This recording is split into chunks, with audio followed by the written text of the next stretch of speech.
Hello guys, this is me Ankur Upadhyay. Welcome to our channel share market analysis.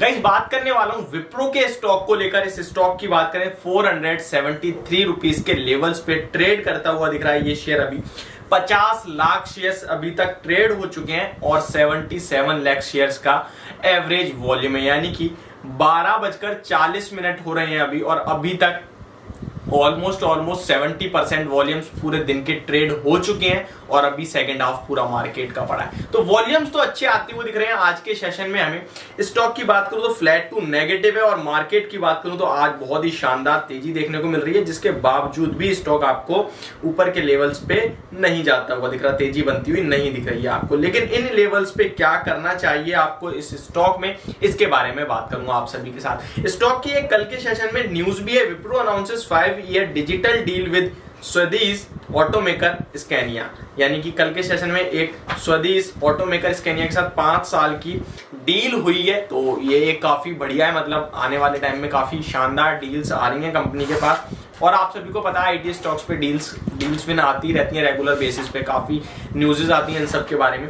लेकिन इस stock की बात करें तो ये ऊपर से जितना करेक्ट हो गया है, बहुत ही ज्यादा, लगभग 35-40% के करीब स्टॉक ऊपर से करेक्ट हो गया है, और ये स्टॉक लंबे समय से बड़ा पैसा बना के देता है। लोगों के बीच में काफी ज्यादा इस स्टॉक को लेकर पैनिक हो गया है, क्योंकि लोगों ने करीब 600 रुपए पे बाय करा है, 550 और 620, और मेरे कहने से भी स्टॉक में 500 और 480 पे एवरेज आउट करा है लोगों ने। तो इस स्टॉक में गिरावट रुकने का नाम नहीं ले रही है। कितना और गिर सकता है, क्या करना चाहिए, इसके बारे में पूरी बात करूंगा आप सभी के साथ अपनी आज की इस वीडियो में। वीडियो को आगे बढ़ाने से पहले एक रिक्वेस्ट करना चाहूंगा, अगर आप मेरे चैनल पर पहली बार विजिट कर रहे हैं तो प्लीज इसको सब्सक्राइब कर लें, नोटिफिकेशन बेल आइकन दबा दें ताकि मेरी वीडियो आप तक पहुंचे सबसे पहले। एंड गाइस, अगर ये वीडियो आपको बेनिफिशियरी लगे, समझ आए, पसंद आए तो प्लीज इसको लाइक भी कर देना ताकि मुझे मोटिवेशन मिलती रहे। गाइस, सबसे पहले मैं आपसे एक चीज क्वेश्चन करना चाहूंगा, क्या आपने जब ये स्टॉक खरीदा था तो क्या आपने इसके फंडामेंटल चेक करके स्टॉक खरीदा, इसकी हिस्ट्री देख के स्टॉक को खरीदा, या फिर आपने केवल इसलिए खरीदा कि आज खरीद के कल बेच लूंगा? अगर आपका क्वेश्चन आंसर जो है ये है कि मैंने इसके फंडामेंटल्स देख के खरीदा, तो बस मेरा आंसर आपके लिए है कि फंडामेंटल्स में कोई चेंज नहीं है, स्टॉक में बनी रही है। स्टॉक का प्राइस एक्शन ना आपके हाथ में ना मेरे हाथ में, लेकिन मार्केट के साथ स्टॉक गिर रहा है, मार्केट के साथ ऊपर भी आ जाएगा। प्राइस एक्शन का क्या है, आज बेचने वाले हैं, कल फियर, जब फियर है तो बेचने वाले हैं, कल स्ट्रेंथ आएगी तो सब खरीदने वाले आ जाएंगे, तो वो तो चलता रहेगा, उसे आप हटा दीजिए। लेकिन आपका जो आंसर है ये है कि मैंने आज खरीदा क्योंकि कल बेच सकूं मैं, तो आप एक ट्रेडर हो और आपको फिर एक एसएल रखना चाहिए। जो एसएल आपका हिट हुआ है तो आपको एग्जिट लेना चाहिए था। इस स्टॉक की बात करूं तो इस स्टॉक में लंबे समय से बड़ा पैसा बना है। 4% की तो डिविडेंड यील्ड है स्टॉक की। मैं आपको बताऊं, ये ग्रोथ स्टोरी है, blue chip large cap stock है जिसकी 4% डिविडेंड यील्ड है। मेरे हिसाब से इस स्टॉक को बेचने के लिए आपके पास एक भी रीजन ही नहीं होगा। 2 क्वार्टर से रिजल्ट्स की बात करें तो गिर रहा है स्टॉक। Q3 के रिजल्ट्स में स्लाइट मिसिंग थी, 1 करोड़ रुपए का नेट मिसिंग था, जिसके चलते स्टॉक 10% करेक्ट हुआ, क्योंकि ओवर वैल्यूएशन पे था, इसलिए स्टॉक में करेक्शन देखने को मिली बड़ी। लेकिन Q4 के रिजल्ट्स में कोई कमी नहीं थी, एक्सेप्ट मार्जिन में हल्का सा प्रेशर था। और मुझे लगता है Q1 जो आएगा FY23 का और Q2 जो आएंगे FY23 के, वो बहुत ही औसम रहने वाले हैं।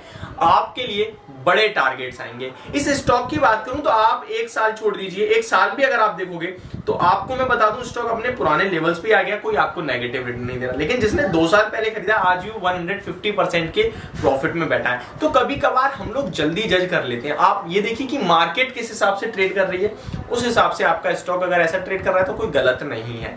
लेकिन आप स्टॉक को खराब बोले, ये गलत है। स्टॉक का मैनेजमेंट ऑसम है। शेयर होल्डिंग पैटर्न देख लीजिए आप, सारा का सारा माल प्रमोटर्स लेके बैठे हैं, बचा हुआ FII DIs म्यूचुअल फंड लेके बैठे हैं।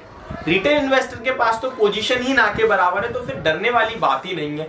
ये सब मैं इसलिए बोल रहा हूं कि आपको कॉन्फिडेंस आ सके, आपको पता चले कि आपने जो 550, 600, 650 पे लिया है कोई गलत स्टॉक नहीं है। उस टाइम वैल्यूएशन महंगे थे, मार्केट अच्छी थी, वैल्यूएशन रीजनेबल हो गए, इनफैक्ट सस्ते हो गए हैं अब, और मार्केट खराब है तो गिर रहा है स्टॉक। बाकी इस स्टॉक के चार्ट पे बात करूं तो स्टॉक में 480 के नीचे एक ब्रेकडाउन है, बट मार्केट के साथ अगर कोई भी लेवल ब्रेक होता है तो मैं उसे ब्रेकडाउन नहीं मानता हूं, और मार्केट के साथ ऊपर में कोई लेवल ब्रेक होता है तो मैं उसे ब्रेक आउट भी नहीं मानता हूं, क्योंकि मेरा मानना है कि वो फोर्स के साथ मार्केट के चक्कर में गया है और कोई रीजन नहीं है। लेकिन इन लेवल्स पे आपको क्या करना चाहिए, केवल आपको इस स्टॉक में पोजीशन को मेंटेन करना चाहिए। फ्रेश एंट्री के लिए मैं आपसे कहना चाहूंगा आप वेट कर सकते हैं, आप दो तरीके से बाय कर सकते हैं। या तो स्टॉक आपका 480 के ऊपर क्लोजिंग दे तो 520 तक के लेवल्स आ सकते हैं आपकी, इसमें ये छोटी बहुत छोटी बात कर रहा हूं। बड़े लेवल्स 520 के ऊपर निकलने के बाद स्क्रीन पे दिखेंगे आपको। लेकिन अगर आप इस स्टॉक में यहां से SIP स्टार्ट करते हैं, हर गिरावट, हर 5% की गिरावट पे पैसा लगाते हैं 20% करके, तो मेरे हिसाब से आप अगले 2 साल में यहां से 100% रिटर्न के भी कैपेबल हो सकते हैं, 100% रिटर्न भी आपको मिल सकता है। तो इस स्टॉक में मैं काफी बुलिश हूं। मैंने एक पोस्ट शेयर करी जहां मैंने आप सभी के साथ IT स्टॉक्स पे पोस्ट शेयर करी कौन सा इस टाइम वैल्यू बाइंग है, Wipro, Infosys, HCL, tech Mahindra, TCS। मेरे पास कमेंट आया ऑल। तो ये सब देख के मुझे काफी अच्छा लगता है कि लोगों को पता है कि ये काफी शानदार स्टॉक है और गिरावट में लेने का मौका है। तो आप बिल्कुल भी मत डरिए, जिसके पास नहीं है उसे ये खरीदना है और जिसके पास है उसे डर बन रहा है। ये होगा मार्केट में, लेकिन मैं आपसे फिर कह रहा हूं कोई दिक्कत वाली बात नहीं है, बने रहने की सलाह। ये मेरी वीडियो विप्रो के शेयर पे, होप आपको समझ में आई होगी, पसंद भी आई होगी। Thank you so much for watching this video. Have a great day guys.